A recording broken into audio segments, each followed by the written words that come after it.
মাধবদীর বাইরা রে মেরাজ থেকে ফিরাইসা নবী আমার বললেন বেলাল, ও বেলাল তুমি আমার কাছে আসো। বেলাল রে কি এমন আমল তুমি করো আমি আরশে আজিমে যাইও তোমার কদমের আওয়াজ শুনতে পাইলাম রে বেলাল। ও যুবক, বেলাল আমার নবীর বিরহ মানতে পারে নাই। আমার নবীর যখন ইন্তেকাল হয়ে যায় বেলাল পাগলের মতো হয়ে গেছে, বেলাল আর সইতে পারে না।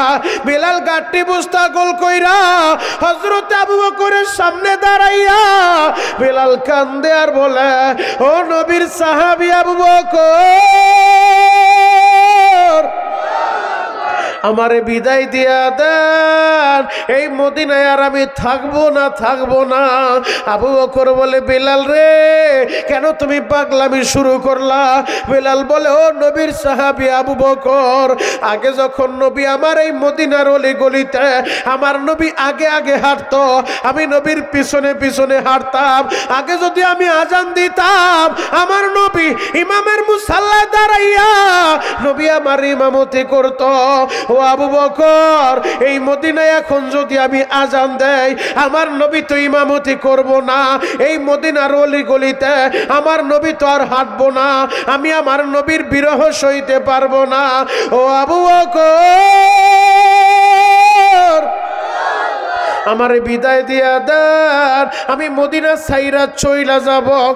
আবু বকর বলে, বিলাল রে আমি একা মানুষ কয়জন রে সান্ত্বনা দিব? এই দিক দিয়ে ওমর তরবারি লয়ে দাঁড়ায় গেছে, যে বলবো নবী মারা গেছে তার গর্দান আমি ফালাই দিব। ওমর পাগলামি শুরু করছে, তুইও পাগলামি শুরু করছস। ও বেলাল পাগলামি করিস না, আমি কয়জন রে বুঝাবো? বেলাল বলে, আমারে বুঝাইতে হবে না, আমি নবীর বিরহ মানতে পারবো না, আমি মদিনা চাইরা চইলা যাব, আপনি আমারে বিদায় দেন। এবার আবু বকরের কাছ থেকে বিদায় নিয়া বেলাল মদিনা ছাইরা দিছে, নবীর বিরহ সইতে পারে নাই বাবা। বেলাল চইলা আসছে সিরিয়ার ভিতরে, প্রায় 6 মাস পার হয়ে গেছে। হঠাৎ করে গভীর রাতে তাহাজ্জুদের সময় আমার নবীর স্বপ্নে যোগে বেলাল রে ডাক মারছে, বেলাল রে আমার রওজার পাশে আমার আবু বকর রে দেখি রে বেলাল, আমার ওমর ওসমান আলী রে দেখি। ও বেলাল কি এমন অভিমান তুমি আমার লগে করলা? আমি তো তোমারে রওজার পাশে দেখি না। আমার সাহাবীরা আমার রওজার পাশে দাঁড়াইয়া আমারে সালাম দেয় রে বেলাল, তোমারে তো দেখি না বেলাল, কি এমন অভিমানটা তুমি করলা? ও আমার আশেক রাসূল বাবাজিরা, সারা পৃথিবীতে যত আশেকরা নবীরে সালাম দেয় এই সালামগুলা নবীর কাছে ফেরেশতারা পৌঁছায় দেয়। আর যারা মদিনায় যাইয়া নবীর রওজার পাশে দাঁড়াইয়া আমার নবীরে সালাম দেয়, গো বাবা আসসালাতু ওয়াসসালামু আলাইকা ইয়া রাসূলুল্লাহ, আসসালাতু ওয়াসসালামু আলাইকা ইয়া হাবিবাল্লাহ, যারা রওজার পাশে দাঁড়ায় সালাম দেয় ওই সালাম পৌঁছানোর জন্য কোনো ফেরেশতা লাগে না, সরাসরি আমার নবী নিজে আশেকদের সালামের জবাব দিয়ে দেয়। আরো জোরে বলেন। যারা রওজার পাশে দাঁড়ায় নবীরে সালাম দেয়, নবীজি সরাসরি তাদের সালাম শুনে সরাসরি আমার নবী তাদের সালামের জবাব দিয়ে দেয়। এই ময়দানে যারা আসছেন আমি দিল থেকে দোয়া কইরা যাই, আল্লাহ যেন মরার আগে একবার হইল আমাদের সবাইরে মদিনায় যাওয়ার তৌফিক দেয়। সকলে বলেন আমিন। এই মজলিসে যারা আসছেন মরার আগে একবার হলো আল্লাহ যেন আপনাদেরকে আরাফা, মিনা, মুজদালিফা, কাবা না দেখে, কবরে না নেয়। সকলে বলেন আমিন। কোনো সমস্যা ভাই? কোনো সমস্যা? আল্লাহ হেদায়েত দান করুন। দাঁতগুলা বন্ধ করো, বল দিল থেকে দোয়া করে যাই তোমাদের জন্য।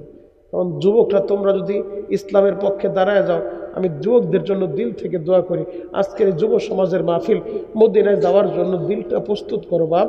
মদিনায় কি যাইতে মন চায় কি চায় না? আরো জোরে বলেন, চায় কি চায় না?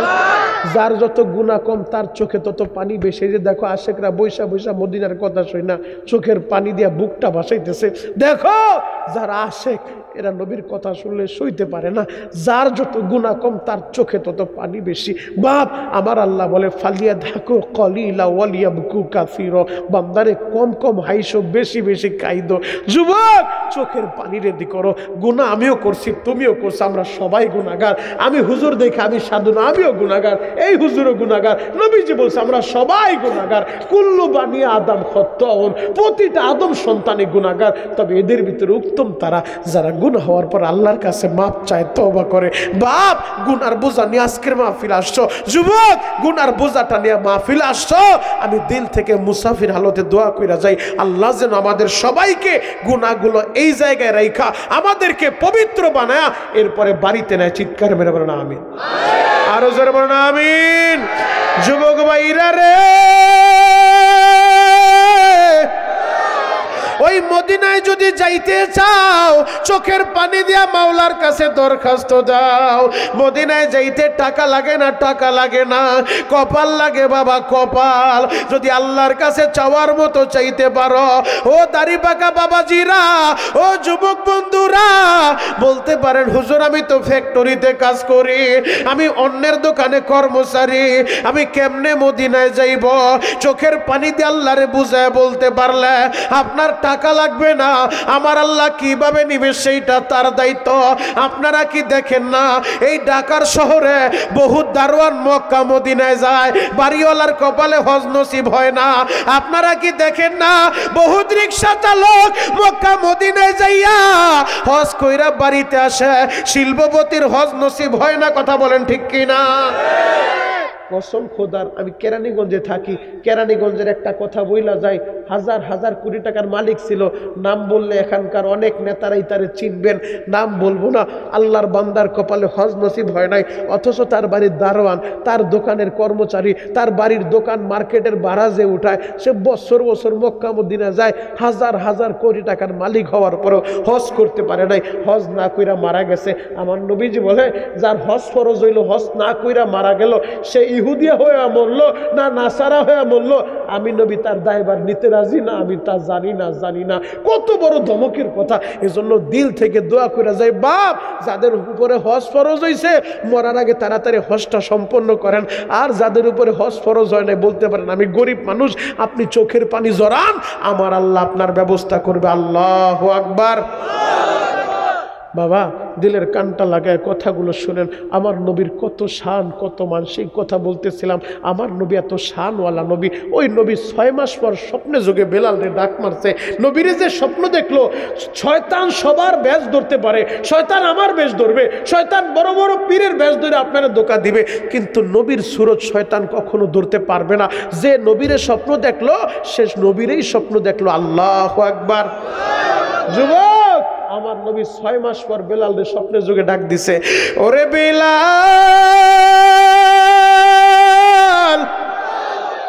আমার রওজার পাশে দাঁড়াইয়া আমার আবু বকর, ওমর, ওসমান, আলী, আমার সব সাহাবীদেরকে দেখি আমার রওজার পাশে দাঁড়াইয়া আমি নবীরে সালাম দেয়, রে বেলাল, ও বেলাল, কি এমন অভিমান তুমি আমার প্রতি করলা? আমি তোমারে দেখি না, আমার রওজার পাশে তুমি আসো না, কেন আসো না রে বেলাল?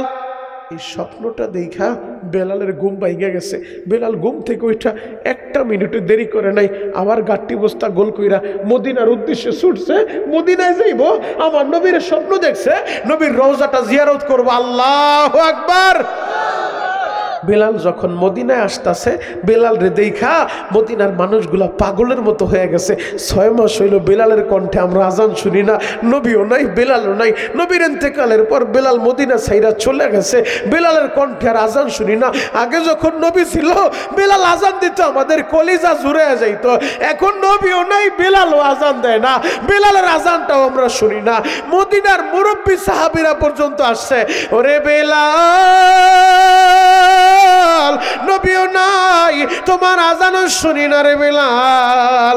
ও বেলাল, তুমি একটু আজান দাও, তোমার আজানটা শুনবো। ছোট্ট ছোট্ট বাচ্চাগুলা দৌড়ায় বাড়িতে যায়, ও মা, নবীর মুয়াজ্জিন আইছে গো মা, ও মা, আমার সুন্দর জামাটা পরা দাও, আমিও যাই, নবীর মুয়াজ্জিন আইছে গো মা, নবীর মুয়াজ্জিন মনে হয় আজান দিব।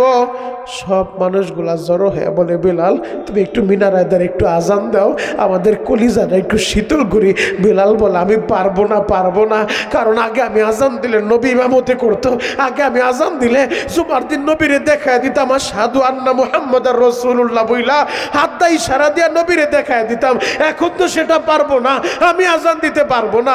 নবীর একজন বয়োবৃদ্ধ সাহাবী, বয়স্ক সাহাবী সালমানে ফার্সি, সে বলে ও নবীর সাহাবীরা শোনো, সবাই বেলাল রে বইলা লাভ নাই, এক কাজ করো, দেখো নবীর কলিজার টুকরা নাতি হাসান হুসাইন বাড়িতে আসেনি, ওদেরকে ডাইকা নিয়ে আসো।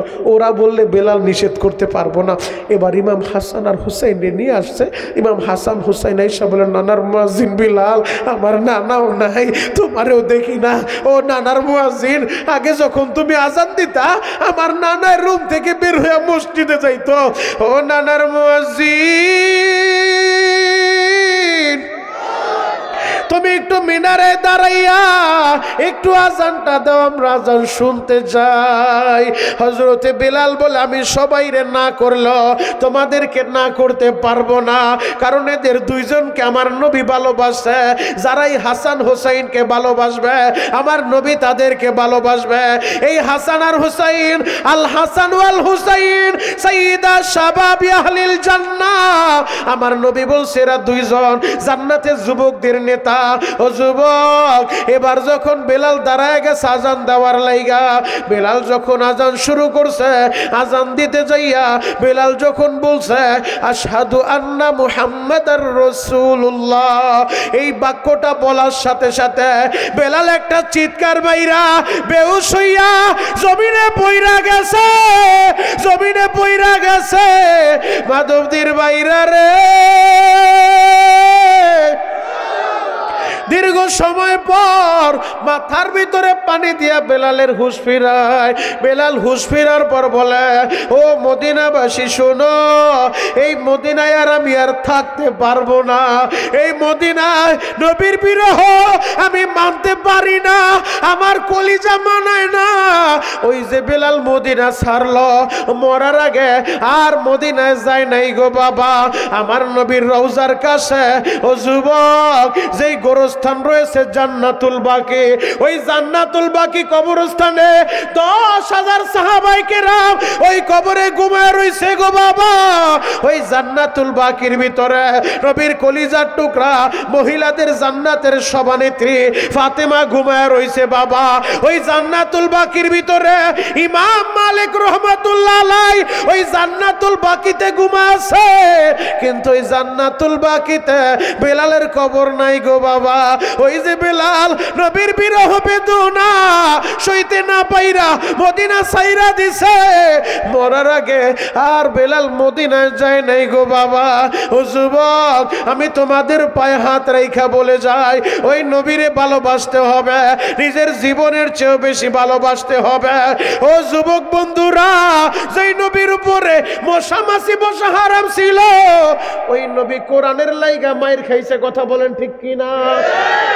যেই নবীর শরীরে মশা মাছি বসা হারাম, সেই নবী কোরআনের লাইগা রক্ত ঝরায়, উহুদের ময়দানে দান দান শহীদ করে। যেই নবী তার শরীরে মশা মাছি বসা হারাম, সেই নবী কোরআনের দাওয়াত দিতে যায়, তায়েফের ময়দানে মায়ের খায়া রক্ত ঝরায়। যুবক, কেমনে তুমি সেই কোরআনটা ছাইরা দাও? আমার নবীর 3000 মুজিজার ভিতরে সর্বশ্রেষ্ঠ যেই মুজিজা, সেই মুজিজার নাম মহাগ্রন্থ আল কোরআন। আল্লাহু আকবার। এ কোরআন আমার নবীর একটা মুজিজা, এমন একটা মুজিজা, আজ থেকে 1500 বছর আগে কোরআন নাজিল হয়েছে। এই 1500 বছরের ভিতরে কত ইসলাম বিদ্বেষী আপনারা দেখছেন দুনিয়াতে আসছে। বহুত পণ্ডিত কোরআন নিয়ে বহুত গবেষণা করছে, কোরআনের একটা জের জবর নোক্তারও পরিবর্তন কেউ করতে পারে নাই, কথা বলেন ঠিক কিনা? আরো জোরে বলতে হবে ঠিক কিনা? এ কোরআন যেইভাবে আল্লাহ নাজিল করছে, আজও পর্যন্ত 1500 বছর আগের কোরআন এখনো পর্যন্ত একই অবস্থায় আছে, কিয়ামত পর্যন্ত একই অবস্থায় থাকবে। কোরআনের জের জবর নোক্তারও পরিবর্তন কেউ ঘটাইতে পারবে না। আমরা সেই কোরআন নিয়ে বাঁচতে চাই, কোরআন নিয়ে মরতে চাই, কথা বলেন ঠিক কিনা? কোরআনের জন্য দরকার হলে রক্ত দিব, জীবন দিব, কিন্তু কোরআনের বিরুদ্ধে আমরা যেতে পারবো না, কথা বলেন ঠিক কিনা? যুবক, এই কোরআনের একটা আয়াতে কারিমা আমি তোমাদের সম্মুখে তেলাওয়াত করছি, কুল ইন কুনতুম তুহিব্বুনাল্লাহ ফাত্তাবিউনি ইউহিব্বুকুমুল্লাহ। আল্লাহ বলে নবীজি দুনিয়ার মানুষদেরকে বলে দেন, তাদেরকে জানায় দেন, যারা আমি আল্লাহরে ভালোবাসতে চাই আগে যেন আপনারে ভালোবাসে, আপনার ইত্তেবা অনুসরণ করে। আল্লাহু আকবার। তাহলে সাহাবায়ে কেরাম যেইভাবে নবীরে ভালোবাসছে আমরা সেইভাবে নবীরে ভালোবাসতে চাই। যদি সাহাবীদের মতো নবীরে ভালোবাসতে পারেন আল্লাহর ভালোবাসা পাবেন। আর যদি আল্লাহর ভালোবাসা আপনার নসিব হয়ে যায়, ওয়াগফির লাকুম যুনুবাকুম, আমার আল্লাহ জিন্দেগীর গুনাহ খাতা মাফ করবে, জান্নাত আমাদের জন্য দলিল করবে। আল্লাহু আকবার। আপনাদের খারাপ লাগতেছে? কষ্ট হয় বাবা? তাহলে শেষ কইরা দেই, দোয়া কইরা দে, আল্লাহুম্মা আমিন। আপনাদের কষ্ট হয়ে গেছে? আরে হ, আরে হ, চলবে চলবে চলবে। কতক্ষণ? সারা রাত? ছোট্ট ছেলে বলে 3.5 ঘন্টা। তুমি থাকবা 3.5 ঘন্টা? সবাই থাকবেন? সারা রাত থাকবেন? আল্লাহর হাত উঠে দেখান তো কে কে ভাগবেন।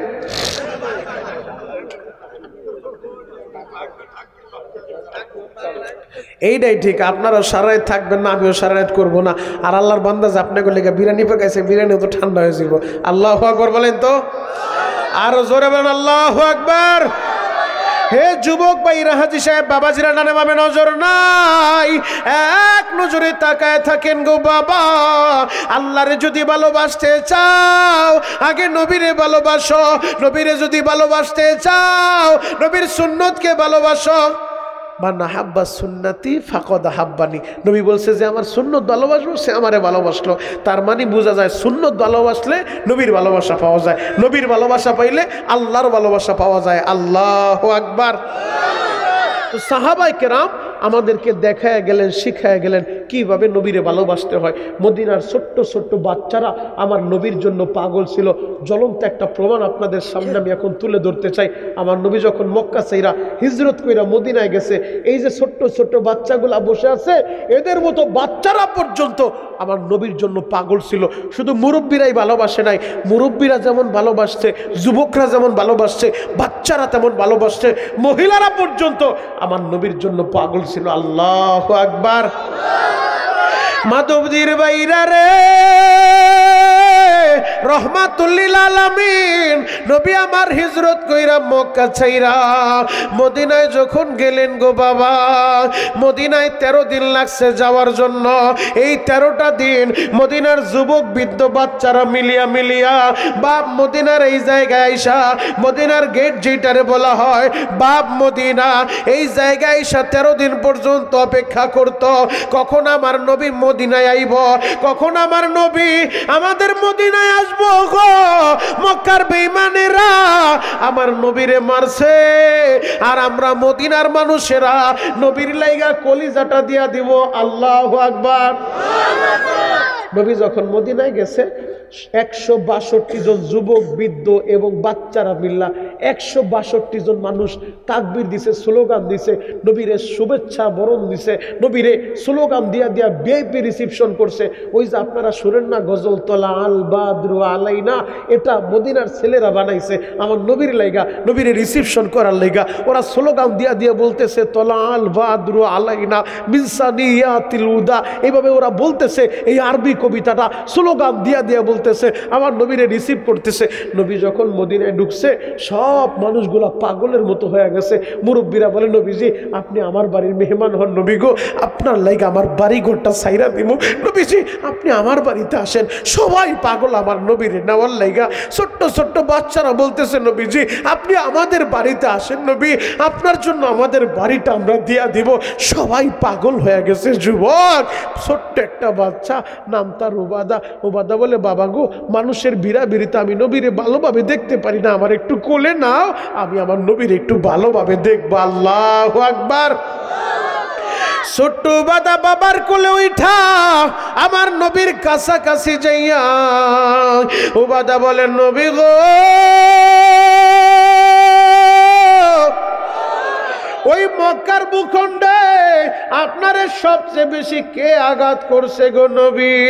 আমি আমার বাবার কাছে শুনছি আপনি যখন নামাজে দাঁড়াইতেন আবু জাহেল লোকজন নিয়ে আইসা মরা উটের পচার নারী বুড়ি গুলা আপনার গাড়ির উপরে চাপায় দিত গো নবী। ওই আবু জাহেল নাকি আপনারে অনেক মারছে নবী গো, আবু জাহেল আপনারে কষ্ট দিছে। আর আমরা মদিনার ছেলেরা আপনি নবীর লাইগা আমরা জীবনটা দিয়া দিব, জীবনটা দিয়া দিব নবীজি, আমরা জীবন দিয়ে আপনারে ভালোবাসবো। মদিনার ছেলেরা আমার নবীরে কতটা ভালোবাসছে বাবা জানুনি, জ্বলন্ত একটা প্রমাণ আপনাদের সামনে আমি দিব। ইসলামের ইতিহাসে প্রথম যেই যুদ্ধ হয়েছে দ্বিতীয় হিজরিতে বদরের ময়দানে, মদিনা থেকে 165 কিলোমিটার দূর বদরের মাঠ। আমি 2 মাস আগেও বদর থেকে আসছি। আল্লাহ আমার যতবার নিছে প্রতিটা রমজানে বদরে যাই, এবছর আবার রমজানে যাবো ইনশাল্লাহ। বাপ আমার আল্লাহ যতবার নিছে আমি বদরের ময়দানে যাই। কেন যাই জানেন? ইসলামের ইতিহাসে প্রথম জিহাদ সংগঠিত হয়েছিল এই বদরের মাঠে। 313 জনের একটা কাফেলা নিয়ে আমার নবী গিয়েছিলেন। মক্কার আবু জাহেলের নেতৃত্বে ও বেঈমানরা ছিল 1000, মুসলমানরা ছিল 313 জন। আল্লাহু আকবার। জয় হয়েছে মুসলমানদের, কথা বলেন ঠিক কিনা? তার মানে বোঝা যায় সংখ্যায় বেশি হইলে, ক্ষমতা বেশি হইলে, টাকা বেশি হইলে জয়ী হওয়া যায় না, জয় আল্লাহ প্রদত্ত সাহায্য, কথা বলেন ঠিক কিনা? মুসলমান সংখ্যায় বেশির দরকার নাই, মাত্র 5 জন যদি মাধবদীর এলাকায় দাঁড়ায় যাও আল্লাহু আকবার ধ্বনি দিয়া যদি তোমরা হিম্মত কইরা ময়দানে দাঁড়ায় যাইতে পারো, ওমর ইবনুল খাত্তাবের মতো, মুহাম্মদ বিন জিয়াদের মতো, তারেক বিন জিয়াদের মতো, মুহাম্মদ বিন কাসেমের মতো, হাজী শরীয়তুল্লাহর মতো যদি তোমরা দাঁড়ায় যাইতে পারো, এমন কোন ডিক্টাচার স্বৈরাচার, এমন কোন জালিম জন্ম নেয় নাই মাধবদী এলাকায় দাঁড়ায় নবীর বিরুদ্ধে কথা বলবে, কথা বলেন ঠিক কিনা? আজকে তোমাদের হিম্মতের অভাব। এজন্য যুবকদেরকে বলি, আমিও যুবক, আমি চাই যুব সমাজের ঘুমন্ত ইমানটা জাগ্রত করতে। এই এলাকার ফজুরকান্দি পশ্চিমপাড়া যুবক যদি এক হয়ে বলে আমাদের এলাকায় কোনো বেহায়া, বেলাল্লাপনা, অশ্লীলতা আমরা ছড়াইতে দেব না, এমন কোনো কুতুবের সাহস আছে এই এলাকার ভিতরে অশ্লীলতা করবে, কথা বলেন ঠিক কিনা? যুব সমাজ যদি এক হয়ে যাও যে আমাদের এলাকার ভিতরে উচ্চ লাউড স্পিকার দিয়া যারা নর্তকী আইনা নাচায়, আমরা যুব সমাজ প্রতিবাদ করব। আমরা যুব সমাজ এই সমাজের ভিতরে কোনো ইয়াবা পাচার করতে দেব না, এই সমাজের ভিতরে কাউকে নেশা করতে দেব না, এই সমাজের ভিতরে যারা নর্তকী আইনা নাচায় আমরা তাদেরকে বয়কট করব। এই এলাকার প্রতিটা যুবক যদি ইসলামের পক্ষে দাঁড়ায় যায়, এমন কোনো কুতুব জন্ম নেয় নাই এলাকার ভিতরে অশ্লীলতা ছড়াবে, কথা বলেন ঠিক কিনা? এখন যুবকদের ঈমান হলো দুর্বল, যুবকদের ইমানি পাওয়ার নাই, এজন্য ওরা সাহস করে না। হিম্মত করতে হবে। ইসলামের ইতিহাস দেখো, 313 জন দাঁড়াইছে। তুমি চিন্তা করতে পারো বেঈমানরা তো 1000, আমি মাত্র একা। আরে বেঈমানরা ওরা তো মুর্দা, আর মুসলমানরা হলো জিন্দা। আল্লাহু আকবার। ওই যে দেখো নাই বর্ডারে দাদাবাবুরা, যে দাদাবাবুরা ওদের তো সংখ্যা আমাদের চাইতে বহুত গুণ বেশি। আমরা বাঙালি, আমরা মুসলমান, আমাদের সংখ্যায় কম, এরপরেও দাদাবাবুরা আমাদের এই যে বর্ডারে নিয়ে কামড়া কামড়ি করছিল। আমার দেশের একটা কাস্তে হাতে একজন কৃষক মুসলমানের সন্তান কাশি হাতে নিয়ে বৈশা গেছে। ওদের বোমার সামনে, ওদের কামানের সামনে, ওদের অস্ত্রের সামনে আমার বীর বাঙালি, আমার বাংলাদেশের সন্তানেরা ইমানি পাওয়ার নিয়ে ওরা কাস্তে হাতে নিয়ে দাঁড়ায় যাইতে পারে। আমার বাংলাদেশের ইমানদারেরা ওরা লাঠি হাতে নিয়ে দাঁড়ায় যাইতে পারে। হয়তো ওদের বোমা থাকবে, হয়তো ওদের কামান থাকবে। আরে বেঈমানের বোমা কামান এগুলা মুসলমান পরোয়া করে না। মুসলমানরা আল্লাহ যে পাওয়ার দিছে, এই পাওয়ারের নাম আল্লাহু আকবার। মুসলমান যদি আল্লাহু আকবার আওয়াজ দেয়, প্রতিটা বেঈমানের দিলের ভিতরে ভূমিকম্প শুরু হয়ে যায়, কথা বলেন ঠিক কিনা? ওরা আল্লাহু আকবারে এত বেশি ভয় পায়, 2-4-10টা বোমার এতটা ভয় পায় না। ওরা কামান্ডে এতটা ভয় পায় না। ওরা যত কিছু আপনি অ্যাটম বোমা বলেন, কিচ্ছুতে ওদের কাজ হয় না। ওদের কাজ একটা জিনিসের কাছে ওরা দুর্বল। মুসলমান যখন বলে আল্লাহু আকবার, এই আওয়াজটা দিলেই ওদের ভিতরে কাঁপুনি শুরু হয়ে যায়। আল্লাহু আকবার বলেন তো, আরো জোরে বলেন আল্লাহু আকবার। এটা কোনো দলীয় স্লোগান না, এটা মুসলমানের আল্লাহ প্রদত্ত একটা পাওয়ারের নাম, কথা বলেন ঠিক কিনা? আমার বীর বাঙালিরা কাস্তে হাতে নিয়ে আল্লাহু আকবার তাকবীর দিয়া ওরা কয় জয় শ্রীরাম, মুসলমানকে আল্লাহু আকবার, আল্লাহু আকবার। আরো জোরে বলেন আল্লাহু আকবার। মুহতারাম হাজিরিন, ইসলামের ইতিহাসে প্রথম জিহাদ সংগঠিত হয়েছিল বদরের ময়দানে। 313 জনের কাফেলা নিয়ে নবী রওনা করবেন। নবী তালিকা করতেছেন, 311 জন হয়েছে। কতজন? 311 জন। হঠাৎ করে একই মায়ের দুইটা ছেলে, মাজ আর মুআউইজ, 10 বছর 12 বছরের দুইটা ছেলে দৌড়ে আসছে। আয়েশা বলে, নবীজি আমরা মার কাছ থেকে বিদায় নিয়ে এসেছি। নবী গো, আমাদের বাবা বাইচা নাই, আমার মায়ের নিচে, মা আমাদেরকে বিদায় দিয়ে দিছে। নবী গো, আমরাও আপনার সাথে কোরআনের জন্য, ইসলামের জন্য বদরের ময়দানে যাইতে চাই। আল্লাহু আকবার। আমার নবী বললেন, মাজ রে, তোমরা ছোট্ট মানুষ, বদরে যায় তোমরা কি করবা রে মাস? ওই বদরের ময়দানে আবু জাহেলের নেতৃত্বে 1000 কাফের আছে, ওদের বড় বড় তরবারি আছে, ওদের যুদ্ধের পোশাক আছে। এরে মাস, তোমরা ছোট্ট মানুষ, তোমরা ওই জায়গায় কি করবা? মাস কান্দার বলেন, নবী গো, মা আমাদেরকে বিদায় দিয়া দিছে, মার কাছে বিদায় নিয়ে আইছি, আমরাও কোরআনের লাইগা ওই বদরের ময়দানে যাইব। আল্লাহু আকবার।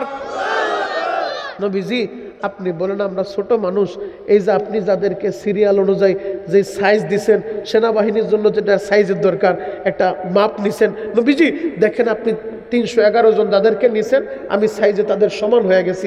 আঙ্গুলের উপরে বর কইরা দাঁড়াইছে, পায়ের আঙ্গুলে বর কইরা বলতেছে, নবীজি দেখেন আমি সাইজে তাদের সমান। নবীজি শুধু তাই না, আপনি শক্তির কথা বলবেন, আপনি যাদেরকে নিছেন 311 জন, এই 311 জনের ভিতরে সবচেয়ে শক্তিশালীকে? আপনি হয়তো বলবেন ওমরের কথা, যে ওমর শক্তিশালী। আপনার সাহাবী ওমরের সাথে আমারে কুস্তি লাগায় দেন, আমি ওমরের সাথে কুস্তিতে জয়ী হব। আল্লাহু আকবার। সবাই ওর কথা শুই না মুস্কি মুস্কি হাসে, কারণ সবাই জানে ওমরের এক আঙ্গুলের সাথেও তো পারবে না। কিন্তু ওর ইমানি পাওয়ারটা কত, যে আপনি আমার লাগায় দেন, দেখেন আমি ওমরের সাথেও জয়ী হব। ওই কাস্তেওয়ালার মতো, কাস্তেওয়ালাও নিজেও জানে গুলির সামনে কিছুই হবে না, ও কিছুই করতে পারবে না। এরপর ওর জজবা কত, যে আমি কাশি নিয়ে দাঁড়ায় যাবো ইনশাআল্লাহ। তো ওই সাহাবি বলতেছে, মাজ বলতেছে, নবীজি আপনি শুধু আমার লাগায় দেন, দেখবেন আমি জয়ী হব। আমার নবী ওর আবেগ দেখা নবী বললেন, ঠিক আছে যাও, আমি তোমার অনুমতি দিয়ে দিলাম, তুমি যুদ্ধের ময়দানে যাইবা। আল্লাহু আকবার। 312 জন হয়েছে। কয়জন হয়েছে? 12 জন। বাকি আছে কয়জন? একজন। এবার ছোট্ট ভাই মুআউইজ বলেন, নবী গো, আমার বড় ভাই সে সাইজে বড়, আমার বড় ভাই আপনার সাহাবী ওমরের সাথে কুস্তিতে জয়ী হব, এই কথা বলছে, তার শক্তি আছে, আপনি তার অনুমতি দিচ্ছেন। বিশ্বাস করেন নবী, বড় ভাইয়ের সাথে আমার কুস্তি লাগায় দেন, আমি ওর এমন আসার মারবো, আপনার সামনে দেখবেন আমি জমিনে ফেলাই দেবো। আমার বড় ভাইয়ের সাথে আমার কুস্তি লাগান। নবী ওর আবেগ দেখা নবী মুস্কি মুস্কি হাসে আর বলে, ঠিক আছে দুই ভাই কুস্তি লাগো, দেখা যাক যে জয়ী হবে তারই যুদ্ধে নিব। আল্লাহু আকবার। এবার ছোট্ট ভাইটা বড় ভাইয়ের সামনে দাঁড়ায় কাইন্দা দিছে, বাইরে একই মার পেটের সন্তান আমরা, মা নিজের হাতে আমাদেরকে ভাত খাওয়াই দিছে, মার কাছে বিদায় নিয়েছি রে ভাই। নবী তো তোর অনুমতি দিয়েই দিছে, তোর অনুমতি হয়ে গেছে। নবী যেহেতু অনুমতি দিছে, তোর অনুমতি ক্যান্সেল করবে এমন কেউ জন্ম নেয় নাই।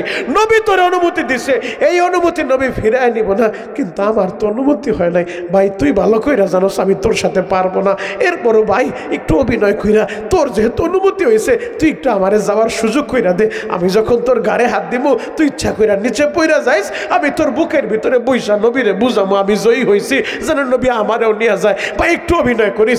দুই ভাই যখন কুস্তি লাগে গেছে, ছোট্ট ভাই বড় ভাইয়ের গার ভিতরে দইরা পা দিয়া ল্যাং মারছে, সাথে সাথে বড় ভাইরে জমিনে ফালাইয়া দিছে। আরো জোরে বলেন।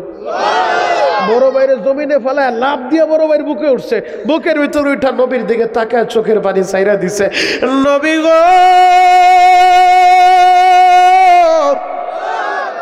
আমার বড় ভাইরে ফেলে দিয়েছি, আমার বড় ভাইয়ের চাইতে আমি শক্তিশালী।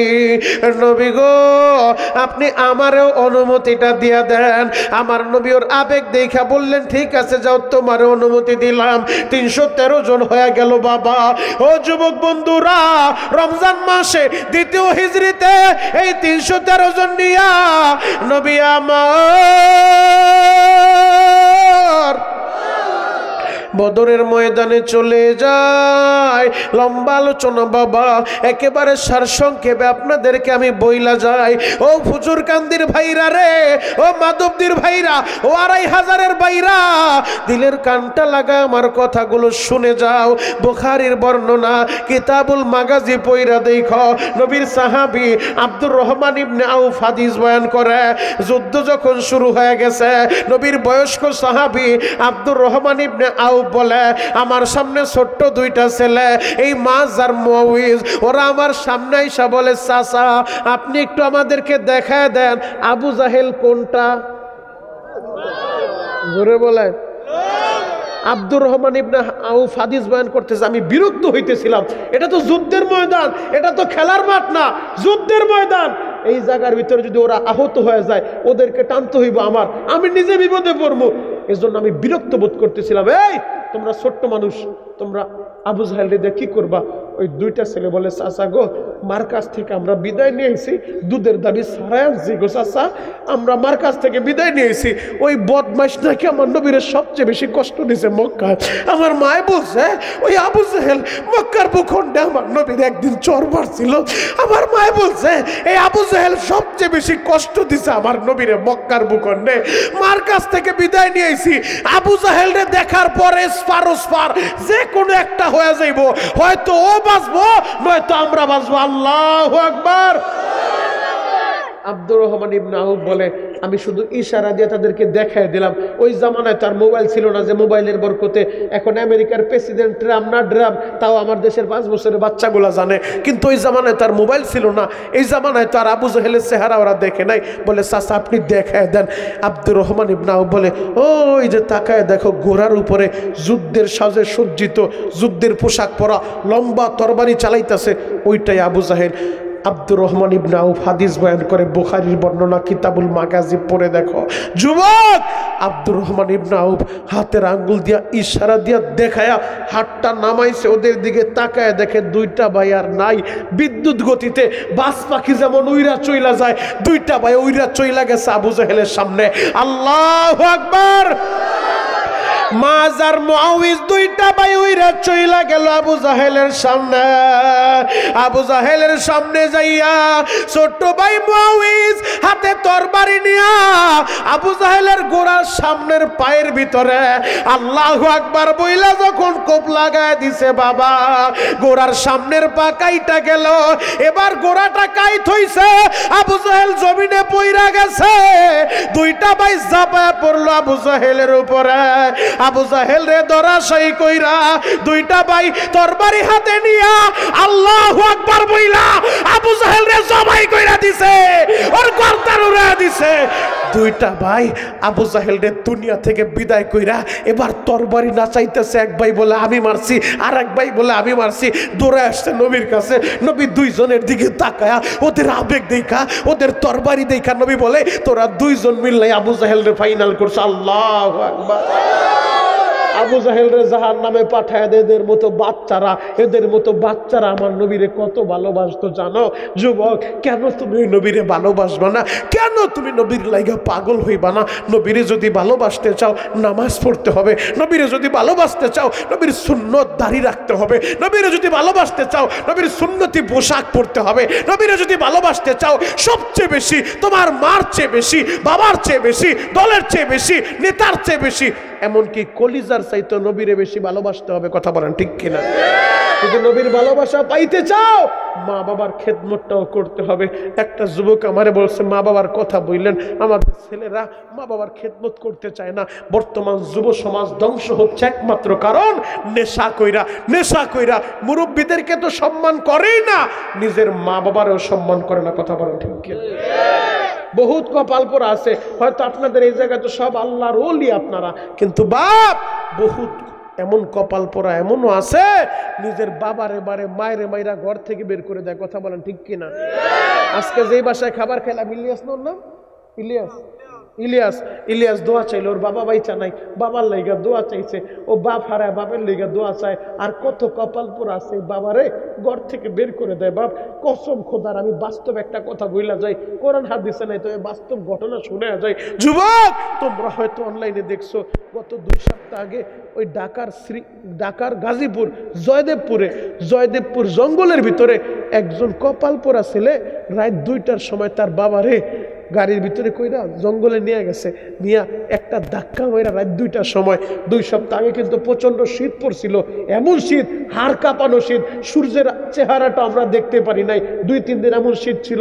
ওই শীতের ভিতরে রাত 2টার সময় বাবারে নিয়ে জঙ্গলের ভিতরে নিয়ে ধাক্কা দিয়া জঙ্গলে ফালায় দিয়া ছেলে গাড়ি নিয়ে চলে আইছে।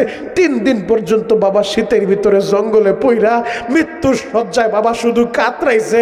এলাকার মানুষজন দেখা থানায় খবর দিছে, এই লোকটা আমরা চিনি না, জঙ্গলের ভিতরে শুধু বিচার মতো ছটফট করতেছে, শীতে কাঁপাইতেছে। থানা থেকে জয়দেবপুর থানার ওসি, পত্রিকায় নিউজটা দেখো, বানানো কথা বলছি না, জয়দেবপুর থানার ওসি নিজে গেছে, যায় পুলিশ লইয়া ওই মুরব্বীরে উঠে আছে, আইনা গাজীপুর সদর হাসপাতালে ভর্তি করছে, সেলাইন লাগাইছে। মোটামুটি যখন একটু সুস্থ, তখন ওসি সাহেব জিজ্ঞেস করে, চাচা ওই জঙ্গলে আপনি গেলেন কিভাবে? ওই চাচা তখন কান্দে আর বলে, স্যার আমার কপাল পোড়া ছেলে, যার লাইগা আমি পুরাটা জীবন বিলীন কইরা দিলাম, যে ছেলের লাইগা ওরে লেখাপড়া করাইতে যায় আমি শীতের সময় পরের জমিতে কামলা দিছিলাম স্যার, আমার শরীরে জ্বর নিয়ে আমি কামলায় চইলা গেছি, আমি যদি কাজ না করি, বদলা না দেই, আমি ওদের খাবার দিব কোত্থেকে, ওদের পরীক্ষা দিব, পরীক্ষার ফি দিব কোত্থেকে স্যার? এত কষ্ট যে ছেলের লাইগা করছি, আমার ওই ছেলে আমার রাত 2টার সময় গাড়িতে পড়ছে। আমি বললাম, বাবা এই রাত্রে আমারে কই নিয়ে যাবি? বলে, বাবা তুমি কোনো কথা কইও না, আমারে নিয়া স্যার ওই জয়দেবপুর জঙ্গলের সামনে দাঁড়ায় আমারে গাড়ি থেকে ধাক্কা দিয়া পালায়া আমার ছেলে গাড়ি নিয়ে চলে আইলো, আমি পিছনে পিছনে দৌড়াইলাম, আমার দিকে একটা বার ফিরেও তাকাইলো না। মাধবপুরের যুবক রে, ওই কপাল পোড়া বাবারে পাইয়া জঙ্গলে ফেলে দিয়া চইলা যায়। আর তোমাদের এই ফুজুর কান্দি মাধবদি কত যুবক বাবা হারায় বৈশা বৈশা কান্দে, আমার তো বাবা নাই। এই জায়গার ভিতরে যারা আছো, হয়তো অনেকের মা নাই রে ভাই, হয়তো অনেকের বাবা অসুস্থ, মা অসুস্থ, এখন বসে বসে তুমিও কাঁদবা রে ভাই। এই যুবক, এই দুনিয়া থাকার জায়গা না, জায়গা না, তবে যেই দিন মা বাবা হারাইবা, সারা দুনিয়া ঘুরলেও মার মতো একটা দরদি এ পৃথিবীর কোথাও পাইবা না রে ভাই। যুবক রে, অনলাইনে হয়তো তোমরা আর একটা ভিডিও অনেকেই দেখছো, 4 বছরের একটা বাচ্চা, ওর বাবা অসুস্থ, হাসপাতালের বেডে। ওই অসুস্থ বাবাটা যখন মারা গেল, 4 বছরের মেয়েটারে বাবার লাশের পাশে বসাইয়া ওই মেয়েটার মা গেছে অ্যাম্বুলেন্স ভাড়া করার লাইগা, স্বামীর লাশটা বাড়িতে আনবো। 4 বছরের মেয়েটা বাবার লাশের পাশে বইসা অবিসুরতে এমন ভাবে কান্দে গো বাবা, ওর কান্না দেখে আমিও সইতে পারি নাই, আমারও কলিজাটা ক্ষত বিক্ষত। আহারে মেয়েটা কি বুঝে, এই ছোট্ট মেয়েটা কিছু সময় পর পর বাবার লাশটা দইরা ধাক্কা মারে আর বলে, বাবা গো তুমি কি উঠবা না গো বাবা? ও বাবা তুমি চোখ খুলো না কেন? তুমি কি বাড়ি যাইবা না বাবা? এই মেয়েটা তো জানে না জীবনে ওর বাবার চোখ খুলবো না। এই 4 বছরের মেয়েটা তো আর জানে না জীবনে ওর বাবা ওরে আর কোলে নিব না রে ভাই, জীবনে ওর বাবা কোনদিন ওরে আর মা বইলা ডাক দিব না। ও ফুজুর কান্দির বাইরা রে, তোমরা যারা ওই বাবারে হারা ফেলছো, এখন বৈশা বৈশা কান্দতে থাকো আর বলো, আল্লাহ আমার বাবারে তুমি মাফ কইরা দাও, আমার মায়েরে তুমি মাফ কইরা দাও। এর যুবক বন্ধুরা, আমি তোমাদের পায়ে দইরা বইলা যাই, কোনদিন ওই বাবার মনে কষ্ট দিস না রে ভাই। একদিন হারাইবি, তখন আর কানলে কাজ হইব না। যেদিন হারাইবি সারা দুনিয়া ঘুরবি, বাবার মতো একটা দরদি কোথাও মিলবে না, মিলবে না। যুবক রে, জ্বলন্ত একটা প্রমাণ আমি তোমাদের সামনে দিয়ে আলোচনা শেষ করব। চোখের পানি দিয়া শুধু কাঁদতে থাকো ওই মার লাইগা আর বাবার লাইগা। মা কারে বলে রে ভাই, মা বাবা সন্তানের কামাই খাইতে চায় না, প্রতিটা মা বাবাই চায় আমার ছেলেটা যেন ভালো থাকে, ছেলেটা যেন আমাদের সাথে ভালো একটু ব্যবহার করে, ছেলেটা যেন আমার একটু মা বইলা ডাইকা আমার কলিজাটা শীতল করে। যুবক রে, গুনার বোঝা নিয়ে আজকের মাহফিল আইছ, কসম খোদার যদি চোখের পানি দিয়ে আমার মাওলারে বুঝায় বলতে পারো তোমার 30 বছরের গুনাহ মাফ করতে আল্লাহর কিন্তু 30 বছর লাগবো না, একটা সেকেন্ডও লাগবো না, আল্লাহ এখনই মাফ করে দিতে পারে। কথা বলেন ঠিক কিনা? যুবক দিলের কান দিয়া শোনো, মা ডাকটা মা কত পছন্দ করে। 15 বছর সন্তান তার মা বাবার খবর নেয় না। কয় বছর? 15 বছর। নকশবন্দি কিতাবের ভিতরে লিখে আল্লামা খালেদ সাইফুল আইয়ুবী এ জাতিরে মাঝে মাঝে এই ঘটনাটা বলে, তাই আমিও তোমাদেরকে শোনায় যাই। শোনো, 15 বছর মা বাবার খবর নেয় না সন্তান, আর এই দিক দিয়ে মা বাবা সন্তান হারায় সন্তানের লাগা কানতে কানতে বাবা অসুস্থ হয়ে গেছে। যুবক তোর কি মনে পড়ে না তোর বাবা এমন কত রাত গেছে তোর লেগা বৈশা বৈশা কানছে, তুই অসুস্থ, তোর কি মনে পড়ে না রে ফুজুর কান্দির যুবক? এমন কত রাত তোর মা হাসপাতালের বেডে তোর জন্য বসে বসে কাঁদছে, সবাই ঘুমাইছে, তোর মা ঘুমাইতে পারে নাই। সন্তান অসুস্থ হইলে কোনো মা ঘুমাইতে পারে না, সন্তান বিদেশের বাড়ি বিপদে পড়লে কোনো বাবা সুখে থাকতে পারে না। মাধবদীর বাইরা রে, 15টা বছর মা বাবার খবর নেয় না সন্তান, বাবা সন্তানের লাইগা কানতে কানতে অসুস্থ হয়ে গেছে, বাবার ট্রিটমেন্ট করার লাইগা বিটা বাড়িটাও বিক্রি কইরা দিছে। 15 বছর পর ছেলের মনের ভিতরে আল্লাহ হেদায়েত দিছে, দিকটা পরিবর্তন হয়েছে। আমি কেমন ছেলে, আমার মা বাবার খবর নেই না, 15 বছর মা বাঁচছে না মরছে তাও জানে না। বাড়িতে আইসে 15 বছর পর, আইসা দেখে ঘরের জায়গায় আর ঘর নাই, একটা আঙ্গুর ফলের বাগান, একজন দারোয়ান দাঁড়ায় রয়েছে একটা দাওয়াতে লইয়া। এবার যুবক দারোয়ানে বলে, চাচা এই জায়গায় না ঘর ছিল, ওই ঘর কই আর ঘরওয়ালারা কই? দারোয়ান বলে, তুমি ঘরের খবর নিতে আইছো? তুমি কি জানো না এই বাড়িওয়ালা তো অনেক আগে বাড়ি বিক্রি করে দিছে। চাচা বাড়ি বিক্রি করে দিছে মানে? তো বাড়িওয়ালা কই? বলে, আমি শুনছি বাড়িওয়ালার একটা কপাল পোড়া পোলা আছে, ওই পোলায় বাবার খবর নেয় না, মার খবর নেয় না, ওই পোলারে হারায় তার মা বাবা কাঁদতে কাঁদতে অসুস্থ।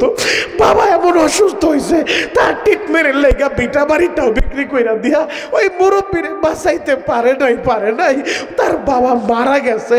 এবার যুবক বলে, চাচা বুঝলাম ওই মুরব্বী মারা গেছে, তাহলে মহিলা কই? বললো, ওই মহিলা ওই সন্তানের লাগা কানতে কানতে অন্ধ হয়ে গেছে, চোখে আর দেখে না, তার স্বামীও নাই, বিটা বাড়িও নাই, ওই মহিলা এখন ভিক্ষার ঝুলি হাতে নিয়ে গ্রামে গ্রামে ভিক্ষা করে। যুবক বলে, চাচা গো ওই মহিলার সাথে আমি একটু দেখা করতে চাই, কই গেলে তারে পাবো? বলো, ওই বাগানে ঝুপড়ি ঘর দেখতেছো না, ওই জায়গায় মাঝে মধ্যে রাত্রে থাকে, যা দেখতে পারো, রাত্রে যদি আসে পাইলে পাইতেও পারো, সারাদিন বাড়ি বাড়ি ভিক্ষা করে, রাইত হইলে ঝুপড়ি করে আইসা থাকে। যুবক নিজের পরিচয়টা লুকায় রাখছে, নিজের পরিচয়ের দারোয়ান দেয় নাই। দারোয়ান বলে, আমি যদি ওই পোলাটারে পাই ওর আমি টুকরা টুকরা করে ভাগা দিব। এমন বাপ মারে মানুষ কষ্ট দেয়, ওর বাপ মার লেগা কাঁদতে কাঁদতে এক বাপ তো মারাই গেল, ওর মা অন্ধ হয়ে গেছে, এমন মায়ের কি মানুষ কষ্ট দেয়? দারোয়ান বলে, ওরে পাইলাম আর খবর আছে। এবার যুবক নিজের পরিচয়টা গোপন করে বলে, চাচা আমি একটু মহিলার লগে দেখা করব। বলে, যাও বাগানে চইলা যাও, ঝুপড়ি ঘরের কাছে যায় দাঁড়ায় থাকো, বিকেলবেলা আসলে দেখা পাইলে পাইতেও পারো। এবার যুবক ঝুপড়ি ঘরের কাছে দাঁড়ায় রইছে, আহারে মা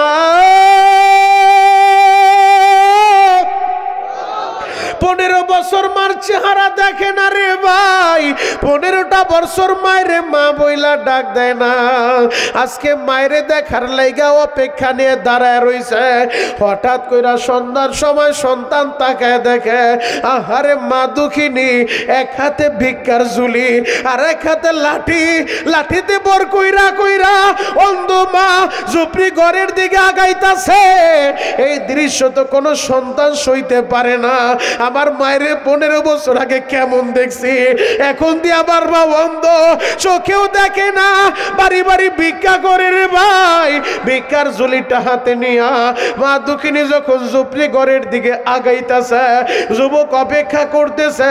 মায়েরে দেখা মনটা চাইতেছে জড়ায় ধরি মায়েরে, মার পা দুইটা জড়ায় ধরি, কিন্তু সাহস পাইতেছে না। আমি কেমনে মার সামনে দাঁড়াইব, কোন মুখ নিয়ে মায়েরে মা বলবো? যুবক সাহস করতেছে না, পাশে দাঁড়ায় আছে। দেখে আমার মা কি করে, দেখে মাগরিবের আজান হয়ে গেল।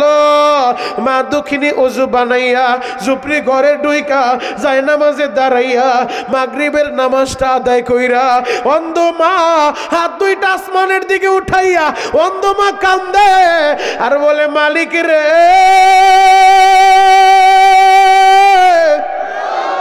আমি হতভাগা মহিলা, আমার ছেলে ছিল তুমি কাইরা নিলা রে মাওলা। কোন অভিযোগ করি নাই রে আল্লাহ, আমার স্বামী ছিল, আমার স্বামীটারও কাইরা নিয়ে গেলা, আমি কোন অভিযোগ করি নাই রে মাওলা। আমি হতভাগা মহিলা, আমার স্বামীর শেষ সম্বল বেটা বাড়িটাও কাইরা নিলা রে মাওলা, কোন অভিযোগ করি নাই রে মাওলা। ও আল্লাহ, আমি মরার আগে একটা জিনিস চাই, তুমি আমারে দিবানি, আমারে আবার ফিরে দিও না রে আল্লাহ। আমি একটা জিনিস তোমার কাছে চাই, ও দয়ার আল্লাহ, আমি মরার আগে আমার কলিজার টুকরা ছেলেটারে আমার বুকে ফিরত চাই, আমার বুকে ফিরত চাই রে আল্লাহ, আমার ছেলেটারে ফিরে দাও। আল্লাহ, তুমি ভাবতে পারো আমি মনে হয় ছেলের কামাই খাইতে যাই, না রে মাওলা, না, ওর কামাই আমার লাগবো না। আমি মা বাড়ি বাড়ি ভিক্ষা কইরা আমার ছেলেরে খাওয়াইব, এরপর ওর কামাই খাইতে চাই না। আমি কেন ছেলেরে চাই জানোনি? আমি যদি এই মুহূর্তে মইরা যাই, আমারে পরপুরুষে কবর দিব রে আল্লাহ। আমার স্বামী বাইসা নাই, আমার স্বামী থাকলে স্বামী আমারে কবরে শোয়াইতো, আমার বাবা বাইসা থাকলে আমার বাবাই কবরে রাখতো। আমার জোরের একটা ভাই নাই রে আল্লাহ, আমার একটা ভাই থাকলে আমার ভাই আমারে কবরে শোয়াইতো। আল্লাহ, আমার তো কেউ নাই, আমার ছেলেটারে ফিরা দাও গো, যেন আমার ছেলেটা আমি মায়ের শেষ মাটিটা দিতে পারে, আমি মায়ের কবরে শোয়াইতে পারে। যুবক পিছনে পিছনে দাঁড়ায় শুনতেছে, কি রে, যেই মায়ের 15 বছর খবর নিলাম না, মা বইলা ডাকলাম না, মায় দিয়ে এখন আমার ফিরত চায়, মায় দিয়ে এখন আল্লাহর কাছে আমার জন্য দোয়া করে। এবার যুবকের একটু সাহস আইছে, ঘরের ভিতরে ঢুইকা মায়ের জড়ায় ধরছে, মা রে, আমি তোর কলিজা রে মা, আমার আল্লাহ ফিরায় দিছে রে মা, আমার আল্লাহ ফিরায় দিছে। ও মা, আমি ফিরাইছি রে মা। অন্ধ মা ছেলের দিকে তাকাইয়া বলে, বাবা রে, তুই আরেকবার আমারে মা বইলা ডাক দে রে বাবা। 15টা বছর এই বুকটা শুকায় গেছে, তোর কণ্ঠে মাস ডাক শুনি না। ও বাবা, আরেকবার আমারে মা বইলা ডাক দে। ছেলেটা আবার কান দে আর বলে, মা, মা গো, আমারে তুই মাফ করে দে রে মা, আমি বুঝতে পারি নাই রে মা, দে না আমারে মাফ কইরা রে মা। মা কান্দে আর বলে, বাবা আরেকবার আমার মা বল। ও যুবক, তোদের পা দুইটা গায়ে দে, আমি তোদের পা দুইরা বলে যাই রে ভাই, 15 বছর ছেলে মার খবর নিল না, এরপরও মা ডাক শুই না, মার কলিজা বইরা যায়। মা বলে, আরেকবার আমারে ডাক দে। 15 বছরের অপরাধ 1 মিনিটে মা যদি মাফ কইরা দিতে পারে, ওই মার চাইতেও তো আমার আল্লাহ দরদি রে বাবা, ওই বাবার চাইতে আমার আল্লাহ দরদি রে ভাই। আমি তোদের পা দুইরা বলে যাই, ও নরসিংদীর ভাইরা, জীবনে অনেক নামাজ ছাইরা দিছো, জীবনে অনেক গুনাহের কাজ করছো, আজকে সময় আছে আয় ফির আয় রে ভাই, চোখের পানি দিয়া এই রাত 12টার সময় যদি আমার আল্লাহ রে আল্লাহ বইলা ডাক দিতে পারো রে ভাই, চোখের পানি ছাইরা দিয়া যদি মাওলারে বুঝাইতে পারো, আল্লাহ আমি গুনাহগার, আমি পাপী, আমি অপরাধী, দাও না আমারে মাফ কইরা। আমার আল্লাহ তোমার আমার 20 বছর 30 বছরের গুনাহ এখনই মাফ করে দিতে পারে। সবাই হাত দুটো উপরের দিকে উঠাও, মাথাটা নিচের দিকে দিয়ে কাঁদতে থাকো, চিৎকার মাইরা মাইরা আল্লাহরে ডাক দাও, আল্লাহ। আরো জোরে ডাক দাও, ডাক দাও, ডাক দাও, ডাক দাও, ডাক দাও, এ গলা ফাটা ডাক দাও, আল্লাহ। আরো জোরে ডাক দাও না ভাই, আল্লাহ। নিজের হাতে বান্দা তুমি মাওলা বানায়া কেমনে দিবা জাহান্নামে ফালায়া, ডাক দেন না আল্লাহ। সকলের দরজা হইতে মাওলা ফিরিয়া তোমার দরজায় রইলাম আমরা পড়িয়া। আল্লাহ তাকায় দেখো এই রাত 12টার সময় নরসিংদী মাধবদী এই যুবকগুলা তোমারে আল্লাহ বইলা ডাক দিছে। আমার দাড়ি পাকা বাবারা তোমারে আল্লাহ বইলা ডাক দিছে রে মালিক, তুমি এদের সবাই রে মাফ কইরা দাও। চিৎকার মেরে বলেন আমিন, আরো জোরে বলেন আমিন। বাপ আমার দিল সাক্ষী দে আজকের দোয়া কবুল হয়ে যাবে। এই যে দেখেন দাড়ি পাকা বাবারা কানছে, নাবালেক বাচ্চারা কানছে, যুবক বন্ধুরা কানছে, এদের চোখের পানি আল্লাহ ফিরায় দিব না। আমার দিল সাক্ষী দেয় আজকের দোয়া কবুল হবে ইনশাআল্লাহ, ইনশাআল্লাহ। মার চাইতে আমার আল্লাহ দরদি। তোমরা যারা নামাজ পড়ো না এতদিন নেশা করছো, ভুল পথে চলছো, অনেক গুনাহ করছো, ভাই তোদের পা দুইরা বলে যাই যে আজকে থেকে ফিরে আসো যে আল্লাহ আমি বুঝি নাই, এখন যেহেতু বুঝলাম তোমার ডাকলে পাওয়া যায়, তুমি আমার মাফ করে দিবা। আল্লাহ আমি আর নামাজ ছাড়বো না, আল্লাহ আমি আর রোজাটা ছাড়বো না। এই যে রমজান মাস আসতেছে, আল্লাহ আমি আর রোজা ছাড়বো না। ইতিপূর্বে কখনো রোজা রাখি নাই, এই বছর আর রোজা ছাইরা দিব না। আল্লাহ আল্লাহ দেও না আমারে মাফ কইরা। আজকে থেকে খাটি দিলে তওবা করলে আল্লাহ মাফ করতে পারে কি পারে না? আরো জোরে বলতে হবে, পারে কি পারে না? যুবক ভাই, দাড়ি পাকা বাবাজিরা, দাড়ি পাকা বাবাজিরা, আপনাদের পায়ে হাত রেখা বলে যাই, গত 2 মাস আগে আমি মক্কা থেকে আসছি। আল্লাহ কবুল করলে রমজান আবার যাব। আমি কাবাগর দইরা আপনাদের জন্য দোয়া করব ইনশাআল্লাহ, ইনশাআল্লাহ। বাপ হয়তো আমি বড় পীর সাহেব না, বড় আলেম না, বড় মাওলানার মুফতি না, এরপরও আমার কথা শুনা প্রতিদিন আলেমরা কান্দে, নাবালেকরা কান্দে, মুরব্বীরা কান্দে। বাপ এটা আমার মা দক্ষিণের দোয়া। গত 2 মাস আগেও মায়ের কাবাগরের দরজার সামনে দাঁড় করে মায়েরে বলি, মারে এই কাবার দরজার সামনে হুজুর আছে, জিজ্ঞেস করেন দরজার পাশে যে জায়গাটা ওটার নাম মুলতাজেম। আমার নবী সিনা এইভাবে লাগায় হাত দুইটা ছড়ায় উম্মতের লেগে কান্ত, মুলতাজেম দুইরা। সব নবীরা মুলতাজেমের সিনা লাগায় হাত ছড়ায় কান্ত।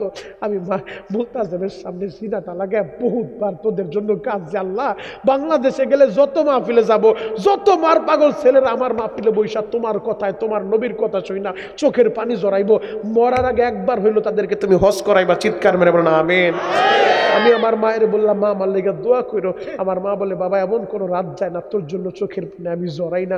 আজকে আমার মা আমার বিদায় দেয় চোখের পানি দিয়া, যা বাবা ভালোভাবে থাকিস। যুবক আমি তোদের পায়ে হাত রেখে বলে যাই, তোর আমার মার দোয়া নিয়ে চলিস, বাড়িতে যায় আমার হাতটা ধইরা বলিস, মা তুমি আমারে মাফ না করলে আমার নামাজ রোজায় বলে কাজ হইব না। মা মনিরুল ইসলাম শরীয়তপুরি বলছে, তুমি আমারে মাফ না করলে কাবার ইমাম আমার লেগে দোয়া করলেও কাজ হইব না। ও মা দেও না আমারে মাফ কইরা। বাড়িতে যায় আমার কাছে মাপ চাইতে পারবা তো ইনশাআল্লাহ? পারবা তো ইনশাআল্লাহ? আল্লাহ তোমাদের কবুল করুক। আর যারা মা হারাইছো, বাপ হারাইছো, তোমরা বৈশা বৈশা চোখের পানি দিয়ে দোয়া করবা, রব্বির হামহুমা কামা রব্বায়ানি সগীরা। আল্লাহ আমার বাবারে মাফ করো, আমার মায়েরে মাফ করো, মা বাবার কবর জান্নাতের বাগান বানাও। আমার দিল সাক্ষী আজকের দোয়া কবুল হবে। আমি তোমাদের সাথে মুসাফা করে বিদায় নিব। হয়তো আমি গুনাহগার, আমি পাপী, আমার কোনো এলেম নাই, কালাম নাই, হাত দিয়া বহুতবার কাবা ধরছি, এই হাত দিয়ে হাজর আসওয়াদ ধরছি, তোদের জন্য রমজান আল্লাহ বাঁচাইলাম, আরে ওই হাজর আসওয়াদ ধইরা দোয়া করব, তোদের সাথে এই হাত দিয়া মোসাফা করে বিদায় নিব। সময় মাত্র 30 সেকেন্ড। আমার দিল সাক্ষী আজকের দোয়া বিফলে যাবে না। গত বছর এই ময়দানে আসছিলাম, বৃষ্টির ভিতরে আপনারা বৈশা বৈশা বয়ান শুনছেন, কথা বলেন ঠিক কিনা? বৃষ্টির ভিতরে আপনারা উঠেন নাই, আমি সেদিন থেকেই ভালোবাসে আসছি, নয়তো এলাকায় আমি আর আসতাম না। কিন্তু আলহামদুলিল্লাহ আল্লাহ যেহেতু নিয়ে আসছে, বাপ আমার দিল সাক্ষী আজকের দোয়া কবুল হইব। যদি দোয়া কবুল হয়ে যায়, এমন কোন মার পাগল ছেলে আসছো যে হুজুর এটা তো জান্নাতের বাগান, নবীর হাদিসের ঘোষণা অনুযায়ী এটা কিন্তু জান্নাতের বাগান, এটা গানের প্যান্ডেল না, নাচের প্যান্ডেল না, এটা কোরআন হাদিসের আলোচনার মাঠ, জান্নাতের বাগান। আগামী বছর আল্লাহ তোমারে বাঁচায় রাখলে তোমার মার কবর জান্নাতের বাগান বানানোর নিয়ত কইরা, বাবার কবর জান্নাতের বাগান বানানোর নিয়ত কইরা 30 সেকেন্ডের ভিতরে কেউ আসো, দাঁড়ায় বলতে পারো হুজুর আমি এই প্যান্ডেলটা কইরা দিব যেন আল্লাহ আমার বাবার কবর জান্নাতের বাগান বানায়, আল্লাহ আমার মার কবর জান্নাতের বাগান বানায়। আল্লাহ যারে দাঁড় করে বা তার বাপ মারে তুমি আগে মাফ কইরা দিবা। চিৎকার মেরে বলো না আমি।